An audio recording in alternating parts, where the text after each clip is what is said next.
Obrigado a vocês todos, minha saudação de alegria, de gratidão. Eu tenho um vínculo antigo com Franca, já vim aqui muitas vezes, desde os tempos de Mineiros do Tietê. Mineiros do Tietê existe, viu, gente? É uma cidade que um tempo não tinha no mapa, agora tem. É uma cidade desse tamanho, hoje deve ter lá seus 14 mil habitantes, mas eu estou radicado em Matão há 23 anos. Sou pai de 3 filhos, tenho 2 netinhos. O meu netinho falou: vovô, você falou que depois da pandemia você não ia mais viajar, vovô. Mas não tem jeito, né? Então é uma alegria estarmos aqui em Franca outra vez. Eu quero saudar vocês, cumprimentar a iniciativa aqui do mês de Kardec. A programação está muito atraente e nós queremos incentivá-los a prestigiarem os demais colegas palestrantes, a iniciativa das casas, a iniciativa da USE, porque toda vez que se fala em Kardec, nós estamos adentrando a lucidez. A palavra está correta, coerência. Coerência doutrinária. Quando a gente esquece Kardec, a gente perde a coerência. Porque Kardec é um gênio, é um benfeitor da humanidade. Ainda será reconhecido no tempo e no espaço.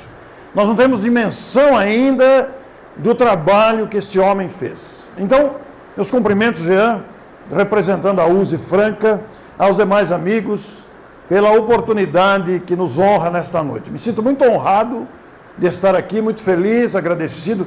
É a primeira vez que venho a esta casa, um ambiente acolhedor, um ambiente gostoso que nos faz imenso bem. E o tema que nos solicitaram é um tema muito interessante, né? Kardec e a importância da lei do progresso.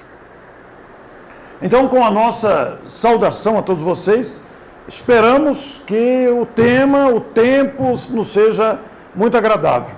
Trago meu abraço de Matão, a cidade onde elaborou Kai Barschuttel, cujo aniversário de nascimento foi comemorado agora recentemente, no dia 22 de setembro.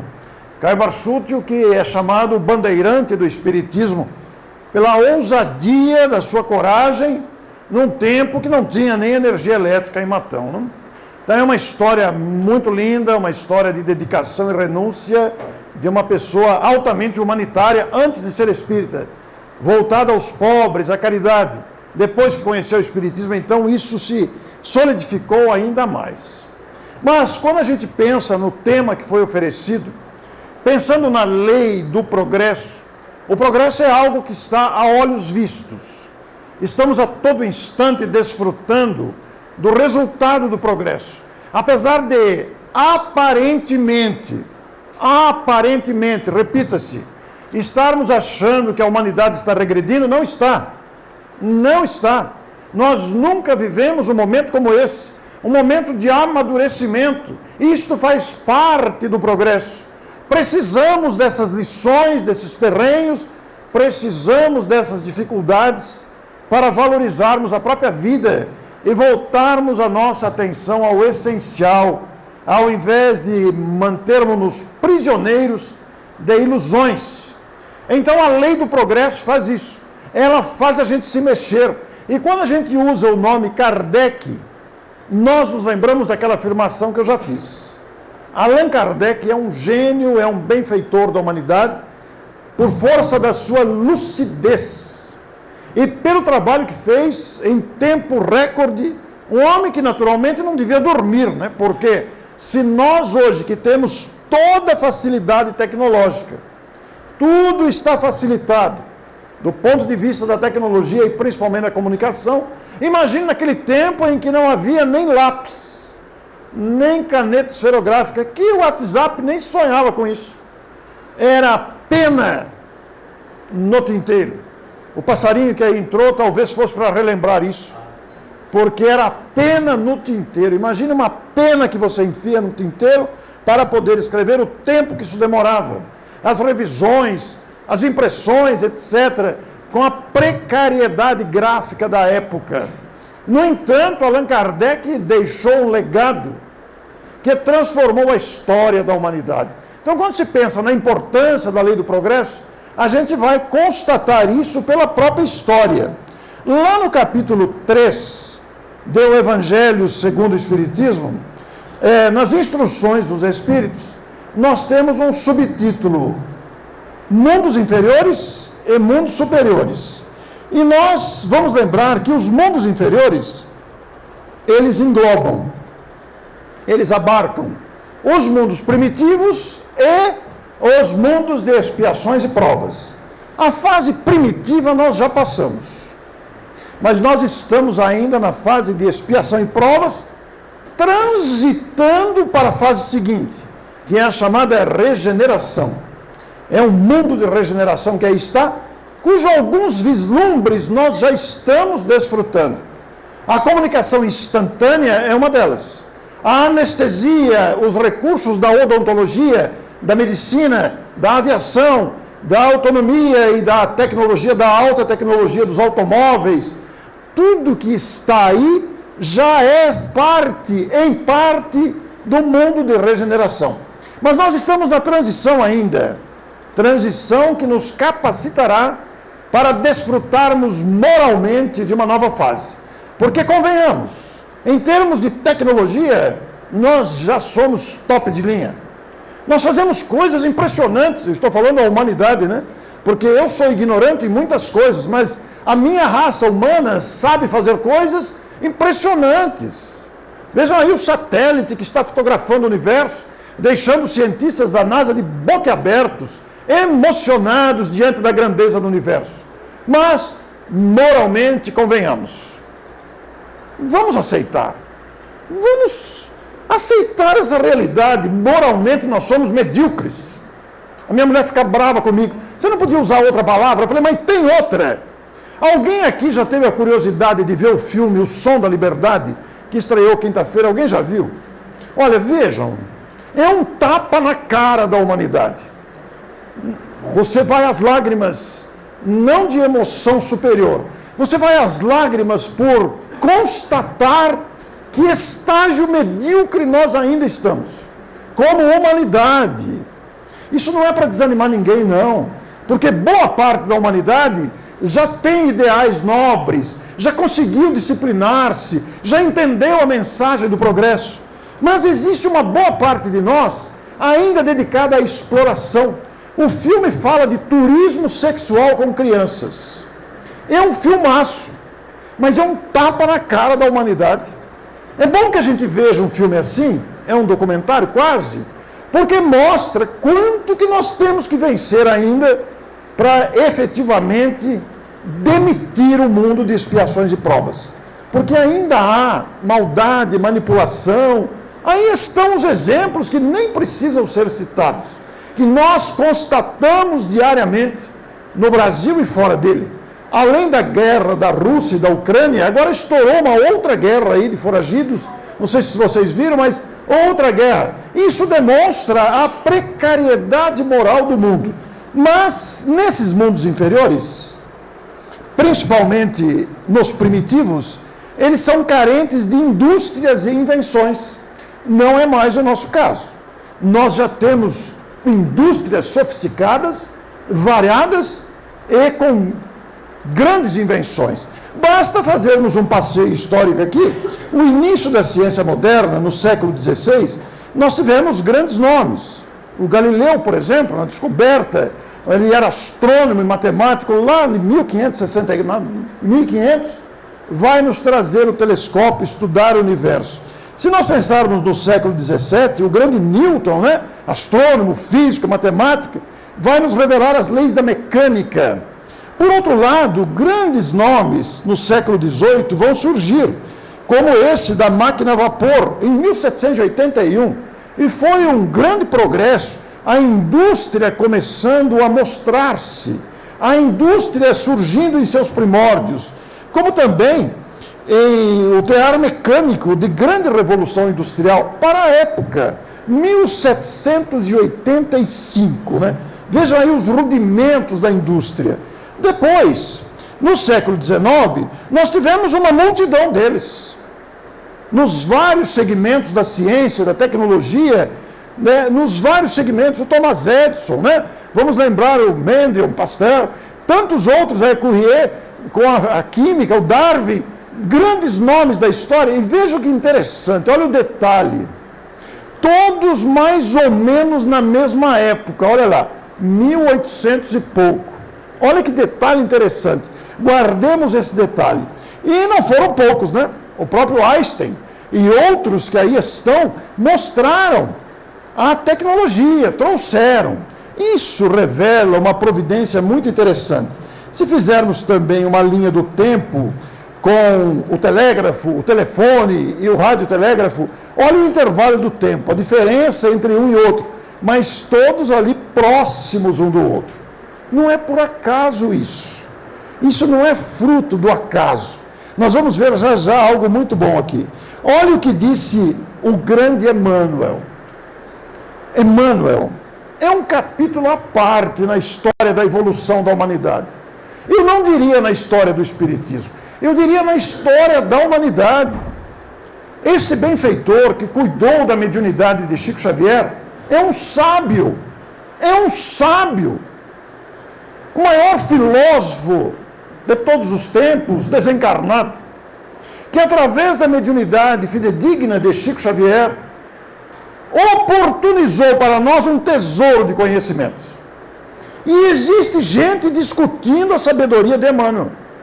Não sabem o que estão falando, não sabem o que estão dizendo. Emmanuel é um sábio. Basta adentrarmos a sua obra. São mais de 100 livros pela psicografia de Chico Xavier. Este aqui faz parte da coleção Fonte Viva, é de 1949, e em cada lição eu fico embasbacado. Eu procuro ler uma mensagem de Emmanuel todo dia. Eu fico embasbacado, que sabedoria, que poder de síntese, que capacidade de adentrar os problemas humanos com facilidade, ao mesmo tempo que comenta a dificuldade e oferece a solução, e dá uma visão abrangente que envolve a psicologia, a fraternidade, envolve a responsabilidade. Olha o que ele disse. Isso está no capítulo 133 deste livro, Caminho, Verdade e Vida. É um capítulo curto, como são os capítulos desses livros. O título é Hegemonia de Jesus. Olha o que ele disse. Ao ler o que está escrito aqui, vamos nos lembrar daqueles missionários da ciência que nós citamos aqui, que vieram mais ou menos na mesma época produzir a revolução das ideias, a evolução dos mecanismos de progresso.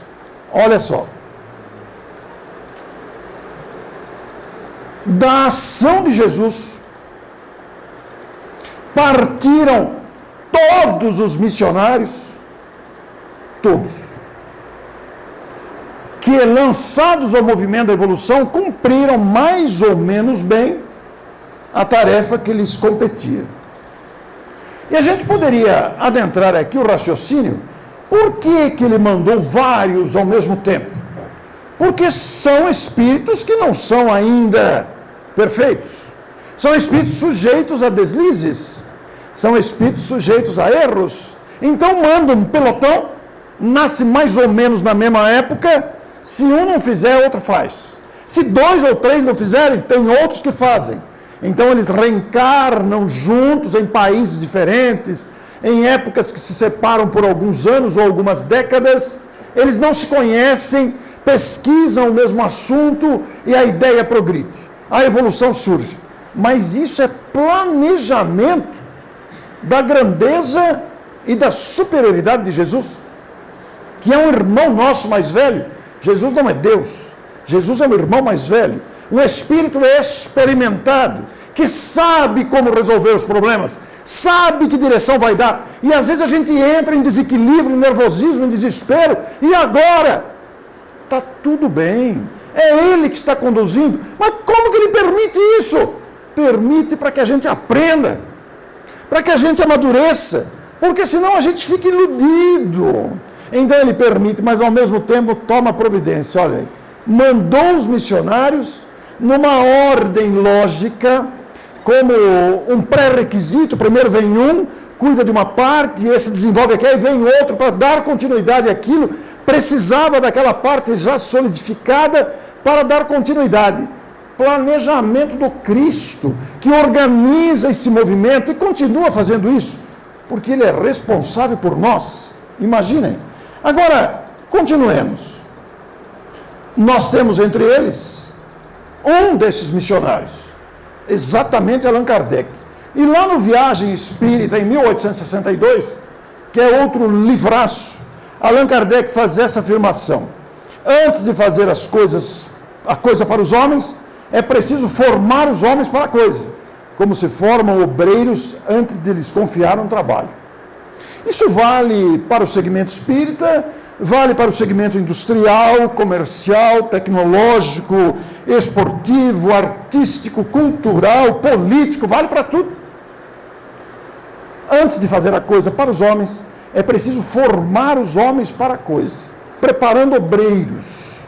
Mas é que a gente está aqui e se deixa seduzir por ambições, por distrações, e distorcemos muitas vezes o propósito do compromisso que temos.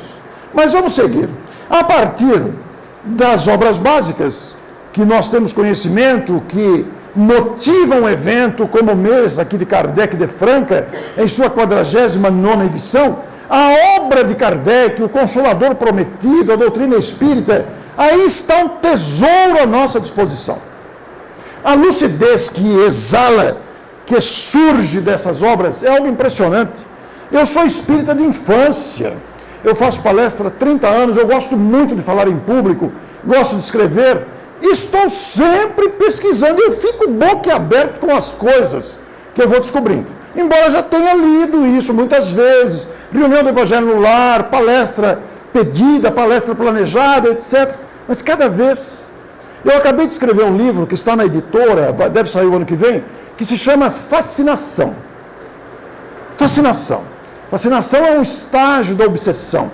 A fascinação caracteriza-se pela perda do discernimento. O livro deve sair o ano que vem. E eu foquei uma pesquisa nesse assunto só nas obras básicas. Só. Usei pouca coisa da mediunidade de Chico Xavier. Eu procurei focar em Kardec. Eu fiquei embasbacado com as coisas que eu achei, com a clareza, a lucidez do Kardec. Então aí está um tesouro à nossa disposição. Allan Kardec, porém, o nosso professor, o nosso mestre, também não veio sozinho. Veio um pelotão com ele. E olha a estirpe, olha a qualidade. Leon Denis, Ernesto Bozano, Camille Flammarion, Gabriel Delany.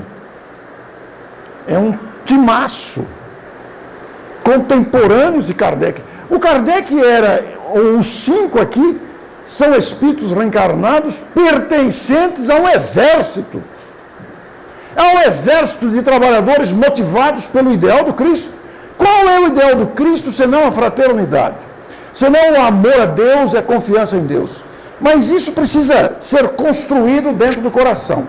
Então existe um exército que se movimenta nos 2 planos da vida, os desencarnados e os encarnados também, nesse trabalho. Mas tem aqueles que se sobressaem, que são os mais preparados, são espíritos mais experimentados. Vieram juntos. Com alguma diferença de décadas aí entre eles, né? Mas o mestre cumpriu a sua tarefa. Leon Denis estava aí. Se Kardec não cumprisse, Leon Denis o faria. Mas Kardec cumpriu. Era a sua tarefa. Deixou o legado da codificação. Então, o nosso Allan Kardec, nós sabemos que codificou e publicou na França, e isso foi transplantado para o Brasil, onde desponta um grande movimento educacional, didático, doutrinário, com grandes nomes nascidos no Brasil. A pessoa que preparou esse arquivo não fui eu, foi outra pessoa. Mas ele destacou aqui alguns nomes. E eu me dei conta que só tem homem aí, está faltando algumas mulheres, né? Talvez ele não tenha pensado nisso, porque são muitas mulheres também pertencentes a este exército que encarnou, vinculado e motivado pelo trabalho. Teles de Menezes, o Chico Xavier, Bezerra, Caiba Schutt, Eurípides, e claro que podem ser acrescentados muitos outros.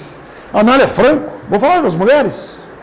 Anália Franco, a nossa querida Maria Dolores, Ivone do Amaral Pereira, dentre tantas outras mulheres e outros homens também, são espíritos já mais amadurecidos do que nós, que já perceberam a importância da obra e vieram com a tarefa específica, como a do Chico, que é tão conhecida, como a do Caibar, como de Eurípides, que se destacaram, o próprio Bezerra e o Teres de Menezes, igualmente. E quantos não passaram por aqui e não estão aqui, como o nosso Divaldo também. Aos críticos do Divaldo, que nessa idade que está, levando martelada ainda, eu digo, vá lá fazer o que este homem fez. Vá lá fazer o que ele está fazendo. Não tem cabimento. Um dia um amigo veio lá criticando o Divaldo, eu falei, depois que você fizer a obra do Divaldo, aí você vem falar comigo. Por enquanto, não tem autoridade nenhuma para martelar o trabalho de Divaldo. Ele não precisa de defesa, aliás. Todavia, lá está a Mansão do Caminho, com a obra assistencial magnífica, mas não é só a obra assistencial. O trabalho doutrinário do Divaldo não se compara. Ele viajou o mundo, às vezes fazia viagens na idade avançada já, para falar para 5 pessoas em outro país, 10 pessoas, fomentou a fundação de muitos grupos no exterior. E o Luiz Fernando Lopes, que é um amigo pessoal, é um psicólogo de Recife, teve o trabalho de ouvir durante 10 anos todas as conferências, seminários, entrevistas e palestras de Divaldo sobre sexualidade e também sobre família. E publicou 2 livros, revisados pelo Divaldo. São 2 obras notáveis, vocês que tiverem oportunidade, não deixem de ler. Os 2 têm 600 páginas. Sexo e Consciência e Vivências do Amor em Família. São relatos transcritos de experiências que o Divaldo viveu nessas andanças e mesmo na Mansão do Caminho. Né? Então são nomes que se destacam. E voltando ao aspecto da tecnologia atual, não é difícil a gente constatar, por exemplo, que numa padaria, quando você, antigamente, naquele tempo que não tinha o código de barras, você ia na padaria, comprava um pão, comprava uma bolacha, etc., e o dono da padaria tinha que anotar num papel para repor o estoque de farinha, de açúcar, etc. Hoje, os mecanismos da tecnologia permitem que, ao passar o código de barra na saída do produto no caixa, já baixa do estoque a quantidade de farinha, já vê o que está faltando e o dono, o proprietário já tem em tempo real o seu monitoramento, né, de quantidades vendidas, material utilizado, necessidade de novas compras. A tecnologia facilitou a vida, não é mesmo? Nós vemos aí o monitoramento das estradas, por exemplo, dentro das empresas, tudo isso a tecnologia atual já fez. E continua aprimorando, né? Continua aprimorando. Vejam vocês que breve, as lives produzidas em português, o Brasil produziu muito conteúdo virtual espírita. Se um chinês, um japonês, um húngaro, lá no seu país, acessar a live, ele vai poder ouvir no idioma dele. Isso está muito próximo de se tornar algo perfeitamente prático, né? Então é a tecnologia, que coisa maravilhosa é isso. E nós também, acessando outros conteúdos, poderemos ouvir em português conteúdos produzidos por outros idiomas. A tecnologia pesquisou o microcosmo, né? E também o macrocosmo. É fabuloso esse trabalho que está sendo feito pela ciência. A pesquisa da vida marinha, o aprofundar da vida marinha, as pesquisas são extraordinárias da tecnologia. Mas o que nos interessa é realmente este. Porque o progresso material, aí está, em evidência. Estamos nos valendo dele em vários segmentos e sentidos. Mas podemos perguntar, e o progresso moral? Se ainda temos inveja, ainda temos ciúme, ainda desejamos algumas vingancinhas particulares, não é mesmo? Nós ainda temos isso, ficamos melindrados, chateados, ficamos aborrecidos, ficamos deprimidos, perdemos a esperança, entramos no desespero. E o progresso moral? É o que nos interessa. E aí, lá no Livro dos Espíritos, nós vamos adentrar especificamente a lei do progresso. Está na parte 3ª das leis morais, capítulo 8º, lei do progresso. Vejam que são mais de 20 perguntas. Eu não vou ficar repetindo as perguntas aqui, claro. Seria antididático, seria cansativo. é uma dica de aprofundamento do estudo, né? Mas essas questões 776 a 802, elas estudam exatamente a lei do progresso, tanto material quanto moral. Todavia, eu fiz um pequeno destaque aqui para não deixarmos em branco. Na 783, que está dentro do subtítulo Marcha do Progresso, olha, eu não transcrevi a pergunta e nem completamente a resposta. Teria um trecho. A 783. Quando, porém, um povo não progride tão depressa quanto deveria, Deus o sujeita de tempos a tempos um abalo físico ou moral que o transforma. Isso aqui me faz lembrar, na época que diziam que o mundo ia acabar, em 2012, eu mesmo fiz palestras, vocês procurarem, vocês vão achar lá. Fim do mundo em 2012, eu me vali muito dessa questão 783 aqui. Porque dizia-se que o mundo ia desabar, ia ter terremoto, tsunami, ia acabar o mundo. Mas a ocorrência continuada de tsunamis, de terremotos, à época, quando, porém, um povo não progride, Deus o sujeita a um abalo físico ou moral que o transforma. Um terremoto que traz um prejuízo material tremendo, mata muitas vidas, é capaz de arejar uma região, é capaz de estimular o desenvolvimento da tecnologia, da engenharia. Está aí o nosso amigo que é engenheiro, sabe que a engenharia japonesa é mais desenvolvida, porque lá eles têm terremoto, eles têm que desenvolver, não é o caso do Brasil, né? Então, como tem uma ocorrência continuada de terremotos, a construção civil lá tem outros parâmetros. Então, um terremoto provoca o desenvolvimento da inteligência. Como é que nós vamos socorrer? Hoje nós temos os grandes contingentes de emergência, com vários organismos internacionais. Quando há uma catástrofe, quando há uma tragédia, nós já temos condições nos países de nos movimentarmos rapidamente. Então, uma tragédia, ela provoca um progresso. Mas trazendo isso para os tempos atuais, em que ainda temos terremotos, tsunamis, vendavais, maremotos, o Brasil aqui, o Rio Grande do Sul, enfrentou recentemente essa questão, quando um povo não progride.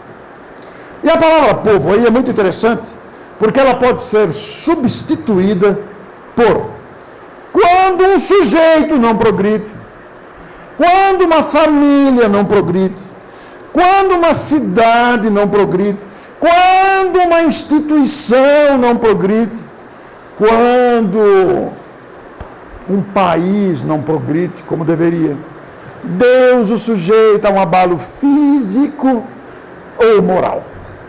É o que nós estamos vivendo. Nós estamos vivendo um abalo moral. Nós estamos sendo questionados. Todo mundo. Individual ou coletivamente, considerando a nação. E não é só o Brasil. Veja a confusão que está no mundo. É um abalo moral, além do abalo físico. Mas é um abalo moral que faz a gente repensar as atitudes.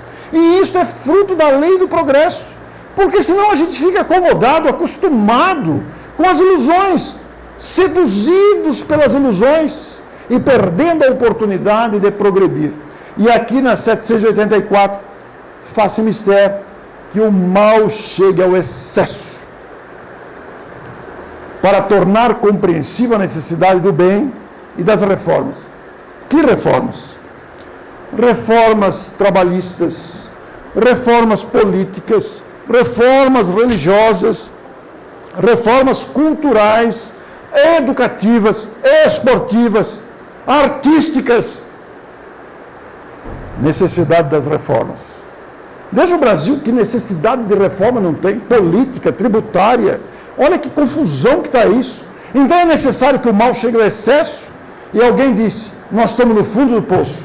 Mas outro disse, mas lá no fundo do poço ainda tem o porão. Você abre o porão e lá embaixo do fundo do poço, no porão, tem martelo, chave de fenda, serrote, furadeira. Tem as ferramentas. Nós estamos afundando mais ou estamos subindo já de volta para a superfície?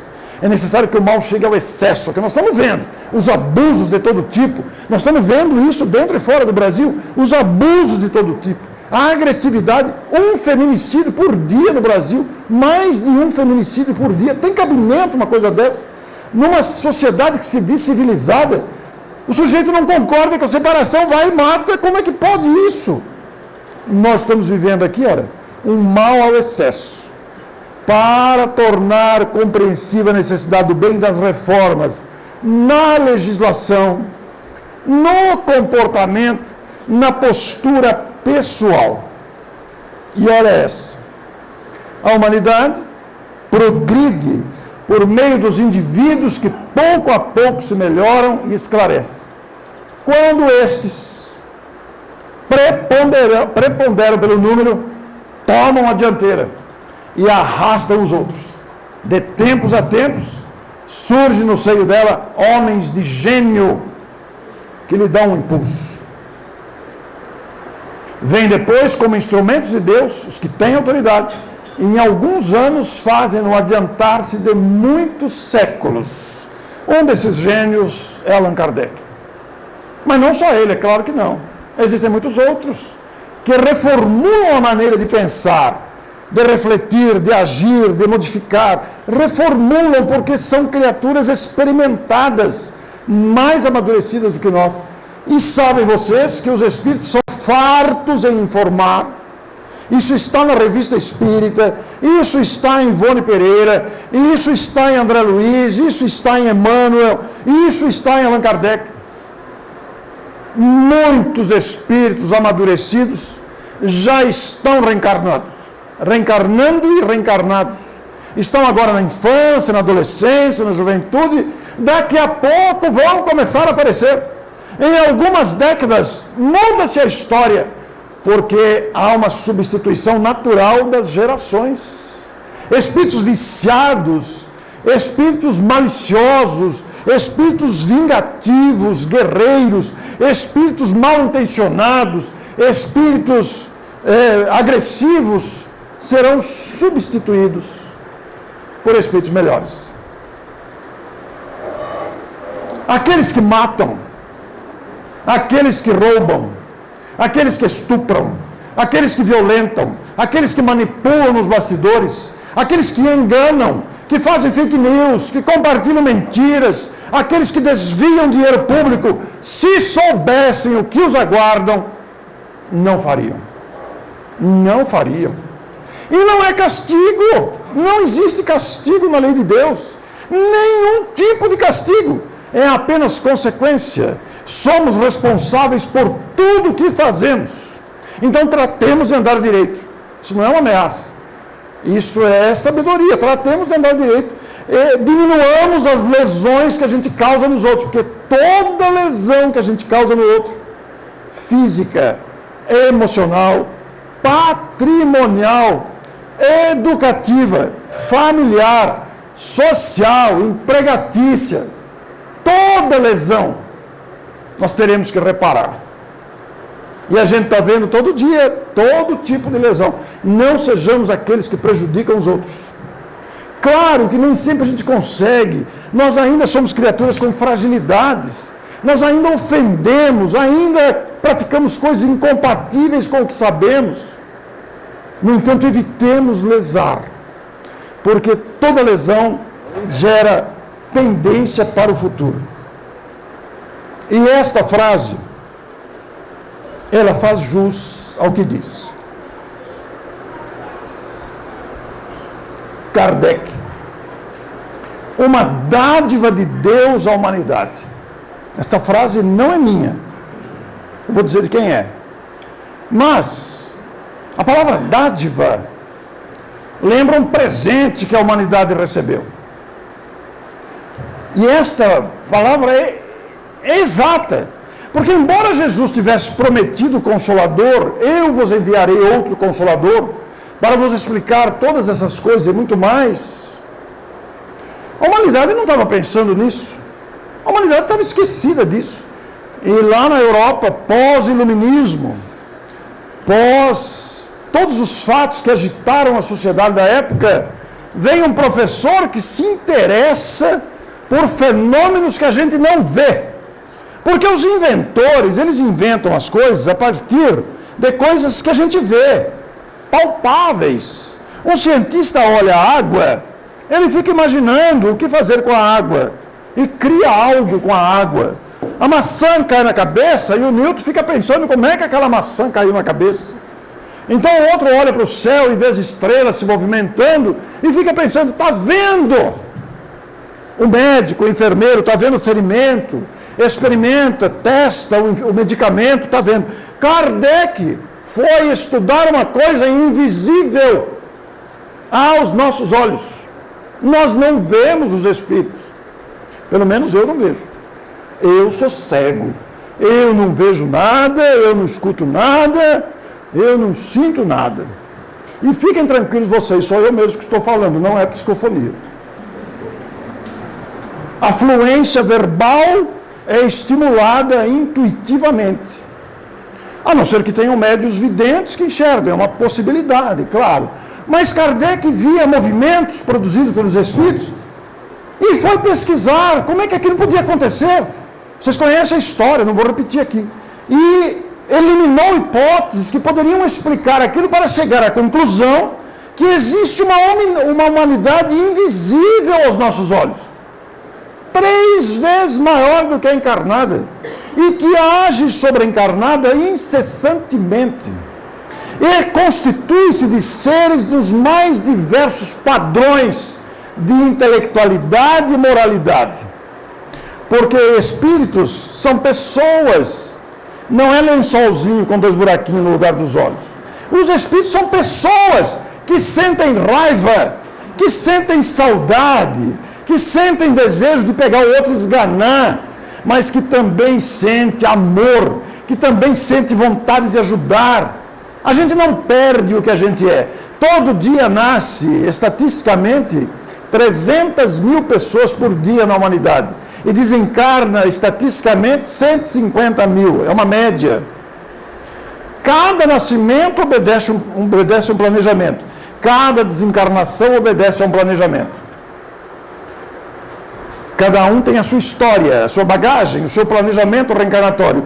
E aqui na Terra, onde nós temos muita gente maldosa, agressiva, manipuladora, mentirosa, no mundo dos espíritos também tem. Mas da mesma forma como nós temos muita gente boa, solidária, dedicada, inteligente, sábio, prudente, moderada, no mundo dos espíritos também tem. E esses espíritos se misturam com a gente. Depende da gente com quem que a gente está sintonizado. Kardec descobriu isso e colocou claramente para nós. Os espíritos não sabem tudo, porque também estão aprendendo. Se o teto cair sobre a nossa cabeça e desencarnarmos todos aqui, nós estaremos no mundo espiritual do jeito que somos. De óculos, inclusive. E com a necessidade de continuar estudando, aprendendo e se melhorando. Então, Kardec é um presente de Deus à humanidade. A humanidade ainda não percebeu isso. E olha outro detalhe. O Brasil está em torno de 4%, aproximadamente, não vamos nos preocupar com precisão. O Brasil tem aproximadamente 4% da população da Terra. E no Brasil existem aproximadamente 4% de espíritas da população brasileira. Olha quanto trabalho tem pela frente. E a gente está desanimado agora? Alguém aqui já leu Memórias do Padre Germano? Alguém já leu? É outro livraço. E o Padre Germano, diante do desespero das dificuldades que ele estava passando, ele viu aproximar-se uma figura, e essa figura foi se aproximando na praia, e era o Cristo. E ele estava desesperado, o Cristo chegou perto dele e falou, mas desanimas agora que o trabalho começa? E isso vale para nós. Muito trabalho nos aguarda, mas quanto mais evolui o espírito, quanto mais reflete, quanto mais pensa, mais trabalha. E quanto mais trabalha, mais feliz é. Mas essa frase não é minha. Ela é título de um livro, deste livro. Kardec, uma dádiva de Deus à humanidade, do Mário Frigeri, lançado agora em agosto pela Federação Espírita Brasileira. 33 capítulos, 282 páginas, 6 subtítulos. Gente, eu estou encantado com esta obra. E olha que eu leio bastante. Eu sou autor de 22 livros e mais 2 para sair o ano que vem. Eu gosto de ler, gosto de escrever. Eu trouxe 3 dos livros só dos meus 22, mas eu adoro ler e pesquisar. Eu estou encantado com esta obra. O Mário é autor de outras 7 obras. Essa é a 8ª dele. Ele é um poeta. O Mário Frigeri é um poeta, escritor pelo coração e operador de direito por profissão. Reside em Campinas e é autor de 7 livros publicados por editoras diferentes. E eu tenho a maioria desses livros autografados por ele. Eu ganhei dele. E este último ele me mandou também. Eu já fiz 2 palestras sobre o livro, entrevistei ele e eu estou encantado com a obra, porque a didática e a sensibilidade do autor, porque ele não se preocupou com um olhar biográfico sobre Kardec.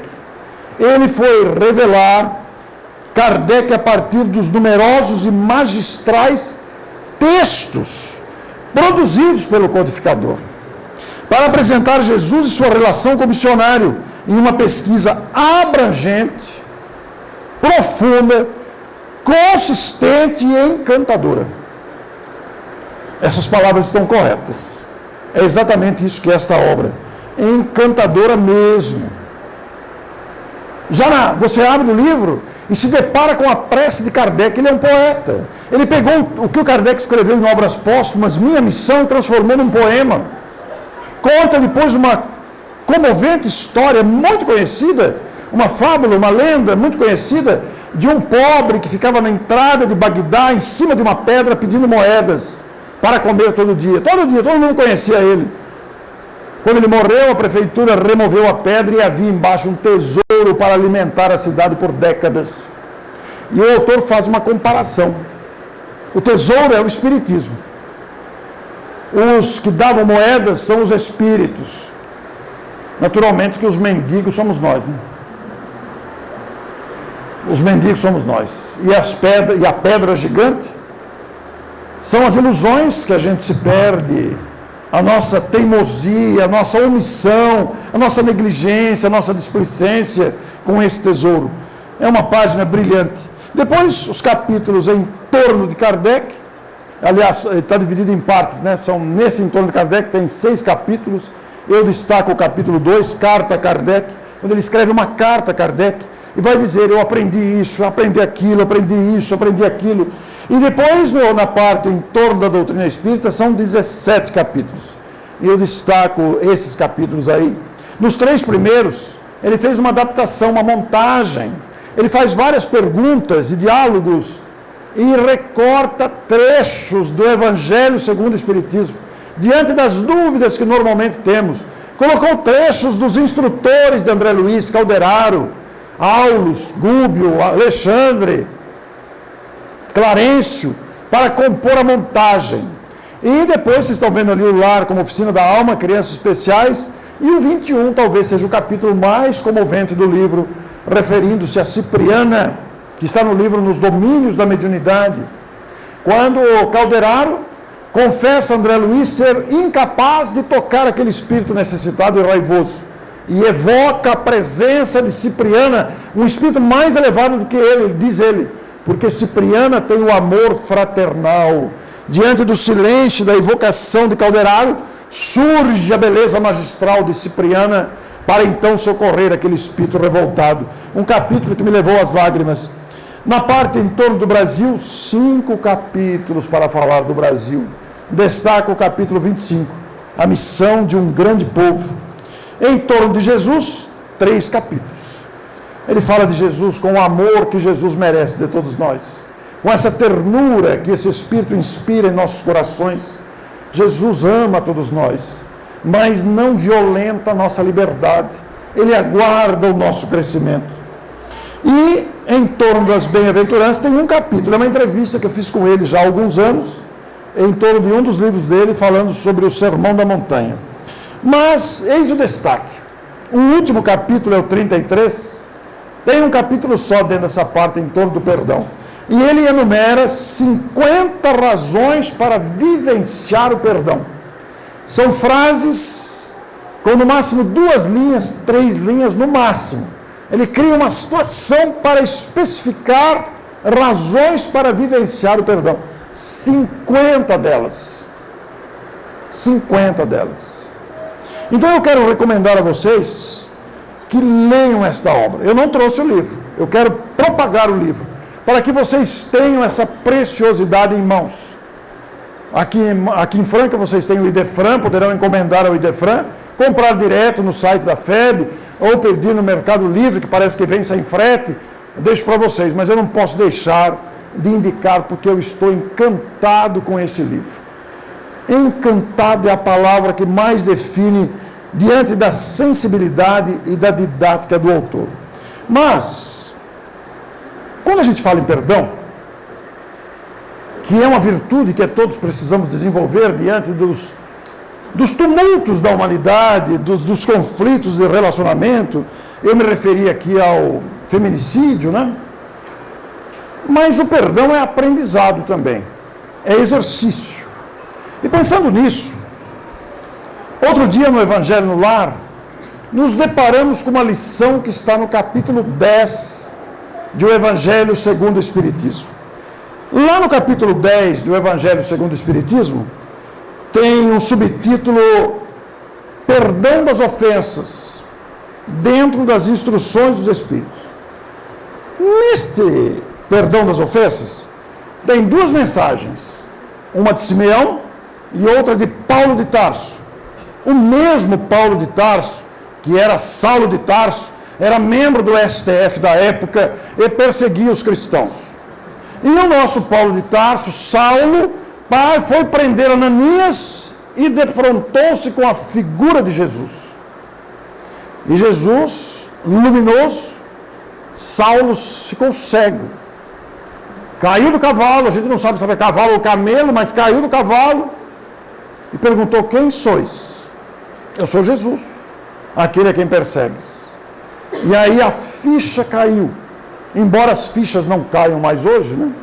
Porque não tem mais a fichinha da Telesp, mas a ficha caiu, ele se deu conta e falou: Senhor, o que queres que eu faça? Aí a história continua. Alguém aqui não leu Paulo Estevão ainda? Pode levantar a mão, não tenha vergonha.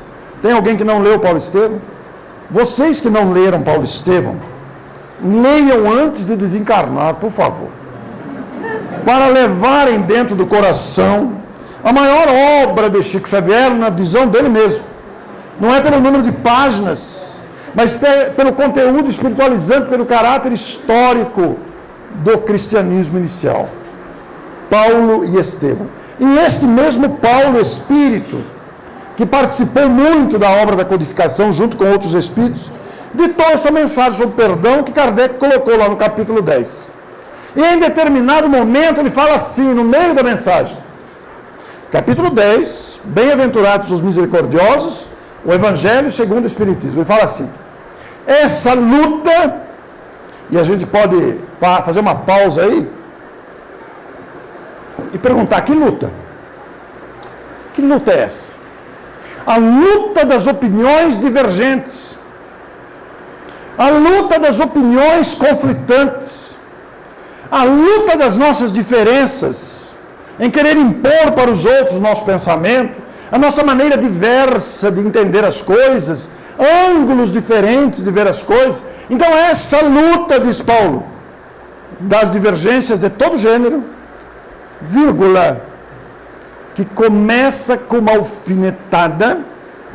A palavra alfinetada é sinônimo, é derivada, melhor, de alfinete. Alfinete é um instrumento metálico que pode ferir, não é? Agora já não se usa tanto alfinete, mas algumas décadas atrás eram muito usados em fraldas para nenê. Agora tem a fita adesiva, né? Eu sou pai de gêmeos. Há 38 anos atrás, já tinha fralda com adesivo, né? Mas naquele tempo ainda usava alfinete. O varal ficava cheio de fralda, usava a fralda com fita adesiva quando ia ao pediatra, né? Então era outro tempo, agora é só fralda com fita adesiva, né? Mas se a mulher não souber manipular o alfinete, ela pode se machucar, porque tem uma ponta pontiaguda, né? E pode sangrar. Começa com uma alfinetada, que nós adaptamos a palavra alfinetada, para dizer das cutucadas que damos uns dos outros, das indiretas que damos, das diretas, com que finalidade? Para humilhar a pessoa, para deixar a pessoa em maus lençóis, para trazer lembranças amargas, e Paulo fala isso. Na tradução da Federação está alfinetado, em algumas outras traduções está espinho, que também fura, né? Então essa luta que começa com uma alfinetada, das indiretas, das diretas, das cutucadas, propositais ou planejadas, e às vezes nem usando a voz, às vezes com um olhar de desprezo, com um silêncio ameaçador, com um sorriso de desprezo, começa com uma alfinetada e acaba por uma ruptura.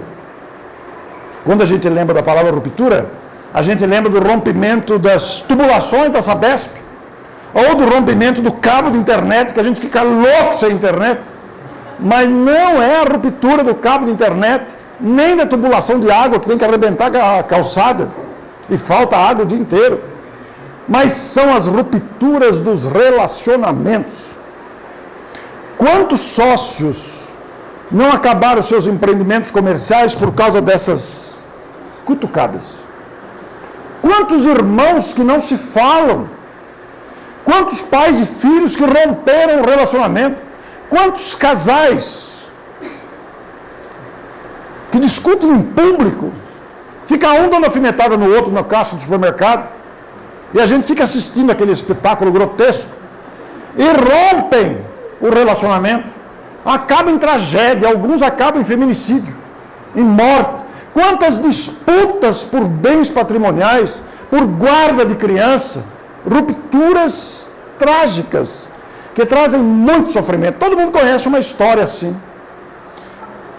Essa luta, que começa com uma alfinetada e termina com uma ruptura, vírgula, aí vem o pior. Vocês acharam que tinha acabado? Agora veio o pior. Aí é o Paulo que alfineta a gente.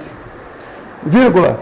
Quem sabe não foste vós, o leitor, né, que deste o primeiro golpe. Quem sabe não faltaste com moderação na voz, o jeito de falar, poderia ter silenciado. E aí me perguntaram outro dia, eu não tinha pensado nisso.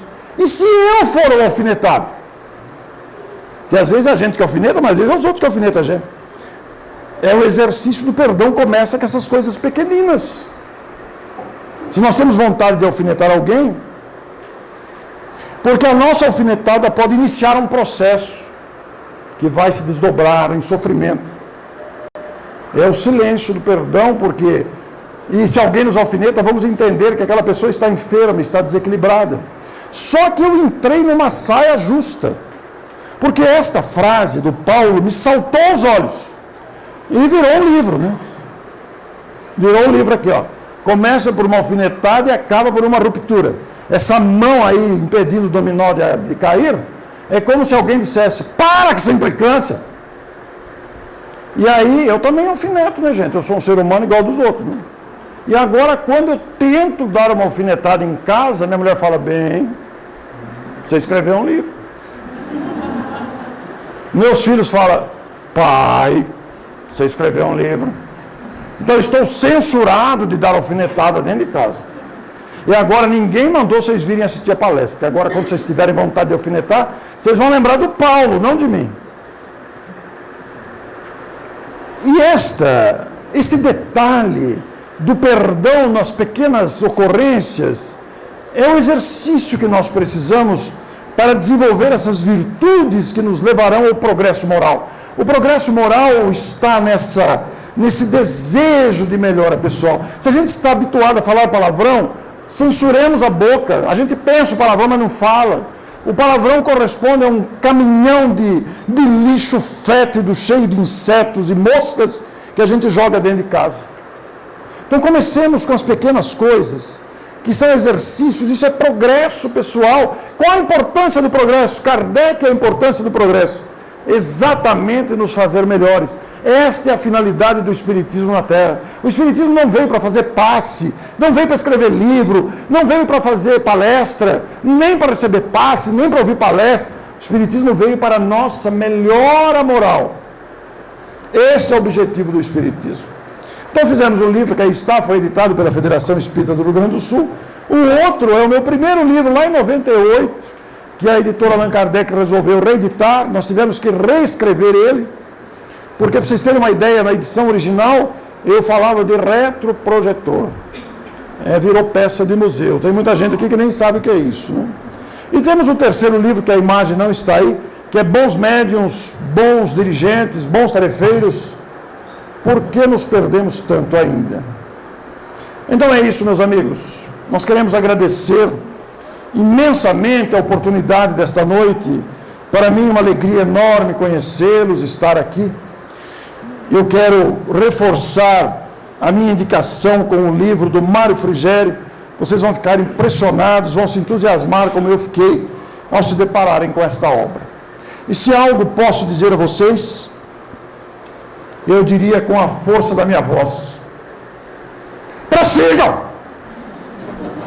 Prossigam trabalhando. Assustaram? Prossigam amando. Prossigam confiando, porque a vida conspira a nosso favor. Prossigamos. Eu me incluo. Sabe que eu uso esse recurso em palestras, eu falo no meio quando tem alguém dormindo. Mas hoje não tinha ninguém dormindo, então eu deixei para o final. Então, prossigam, confiando sempre, porque somos criaturas imensamente amadas. Prossigamos. Muito obrigado.